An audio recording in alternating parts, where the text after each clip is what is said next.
What's up, winners? My name is Naam. So in today's video, I'm gonna go over everything that you need to know about the Lost Wages Act, which is a benefit that'll give you an extra $300 to $400 on top of your unemployment benefits. I know that this information is not new or a new stimulus check update, but I wanna make sure you guys have this video as a source of reference so you guys can always refer back to if you guys have any questions. I promise I will try to talk slower. You guys can always watch this video in 2x speed if it's too slow. Since this program has been playing out for a couple of weeks now, we have seen who gets it and who don't.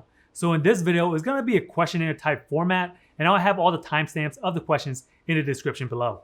I also have other miscellaneous unemployment questions at the end of this video. So let's start off with, what is the Lost Wages Assistance Program? So this is a program which is a part of an executive order that Trump signed back in early August. The main reason why this came about was that the people in Congress, which is the House of Representatives and the Senate, they weren't able to come up with a coronavirus relief bill that included unemployment benefits. Since nobody can make up their mind in Congress, Trump and his team, they signed an executive order with memos giving individuals who are currently receiving unemployment up to $400 a week. To qualify for this program, you must be receiving some sort of unemployment benefits. This either can be disaster unemployment assistance, pandemic unemployment assistance, or just regular state unemployment.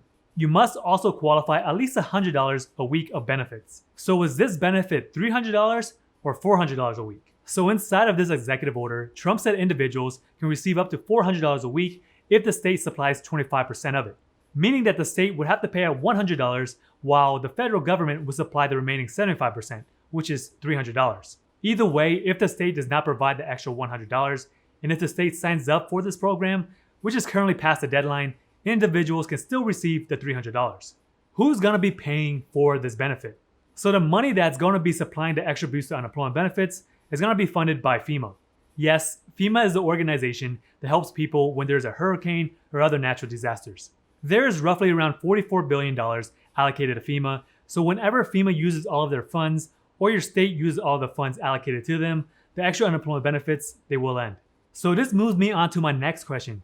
When does the extra unemployment benefit actually end? So there are a few ways that the extra unemployment benefit can end. How the order is written, it technically ends on December 27th of 2020. So anytime past this date, the money cannot be dispersed. Originally, FEMA said that it was only planning to provide 3 weeks of benefits, but recently they did come back and said that they would provide a full 6 weeks based on the current state spending rates. There has already been 2 states, which is Montana and Texas, who have exhausted all of their 6 weeks of funding. So the next question is, how do I find out which state has been approved for this program? The majority of states did get approved for this program. I think it's about 48 states or so. It includes Guam and also the District of Columbia. There are also many online websites where you can find out whether or not your state has been approved. So I'll post a tracker down in the description below that I like to typically review. There are many other websites as well that has a similar tracker, such as CNBC. I'm pretty sure if you do a quick Google search, you can find out whether or not your state has signed up to this program and has been approved.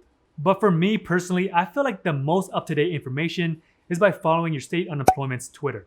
Even if you're not too tech savvy, it is fairly easy to set up a Twitter account and just follow the unemployment offices because they give you the most up-to-date information pertaining to your state. So now let's talk about when can you expect to get paid. So this really depends on your state because some states signed up then earlier, so they got approved much quicker from FEMA. So in turn, they will be able to disperse the money much quicker. But the best bet to see whether or not when you can start getting paid is to referring back to the tracker that I mentioned earlier. The reason being is that the tracker also says whether or not the payment is pending or it has already been paid out. How this information gets displayed on this tracker is by individuals in that state publicly stating that they have received the money. If people in your state have begun to receive the money, this will mean that you will also receive the money shortly, if not almost at the same time. There also has been some cases where states have been paying retroactive payments for this payment in waves, so if you don't receive the money all in one time when someone else does, all you gotta do is be patient and just wait. I know that this is probably something that you don't want to hear, but the only other way to expedite this process is to try to get in contact with somebody from the unemployment offices that can pull up your file and just make things quicker. Does the Lost Wages Assistance offer retroactive payments? Yes, this benefit is retroactive. If your state agrees to this program, whichever dates they decide to pay out this benefit, that's when you'll be eligible. For the retroactive payment, will I receive a lump sum or increments? Again, this really depends on your state. Many states that I have seen, whenever you certify your benefits, you will just receive the $300 or $400 that week. If your state has already been approved for this program and you've been continuing to certify your benefits, but you have yet to receive the extra payments, you would probably just receive a lump sum whenever your state decides to pay it out. On the other hand, some other states, they do pay out this payment in waves. So one week you may receive $600 and then the following week you may receive $300. I know that in California, this is what they're doing. Do I need to apply for the extra $300 or $400 a week benefit? No, you will not have to recertify for unemployment. All you would have to do is just certify your benefits as you would normally. It is possible that there may be additional questions, such as the reason that you're still unemployed is due to COVID-19. So as long as you're still collecting unemployment and you are receiving a weekly benefit of $100 or more, then you would be eligible to receive benefits. So now let's talk more about certification. So let's just say that you've been unemployed prior to COVID-19, but now you've been unable to find a job. Does that make you qualify for unemployment or the lost wages assistance? In this situation, yes, just due to the fact that your occupation is not hiring or you currently have difficulty finding positions open. Then yes, you would also qualify for the extra $300 a week and also unemployment. I received disaster unemployment assistance, also known as DUA. Do I qualify for this extra benefit? This really depends on how you got DUA. If it's something that's not related to COVID-19, then you will not be eligible. Now let's move on to PUA, which is the Pandemic Unemployment Assistance Program. This program is for individuals who are self-employed or independent contractors. States such as California, they have this new questionnaire on the weekly certification that requires you to answer whether or not your unemployment is due to COVID-19. If your unemployment is not impacted by the pandemic, then you will not be paid for PUA for that week. So now let's talk about individuals who are receiving unemployment, but they are partially unemployed. A few weeks ago when this whole order came out, many thought that if you were working and receiving partial unemployment, if your weekly benefit goes below $100, then you would not qualify for the extra $300 or $400. But now we know that this is not the case. If you are partially unemployed and your weekly benefit is still above $100, even though you worked that week, that pay will get deducted from your weekly benefit amount. So you would still be eligible for the extra $300 or $400 a week. The key reason here is that your weekly benefit amount is still greater than $100. So as long as your weekly benefit amount is above $100 and you're still getting some sort of payout from unemployment, then you'll still be eligible for the extra $300. So now let's move on to the topic of taxes. The way that these extra benefits work is very similar to the previous $600. These extra payments to unemployment will also be subjected to federal income tax. Depending on your state, they may not be automatically deducted, but if it does give you an option, make sure you check it because it will save you some headache in the future. But if your state does not allow the option to federally withhold taxes from the extra unemployment benefit, then it will behoove you just to keep about 10 to 15% when tax time comes around.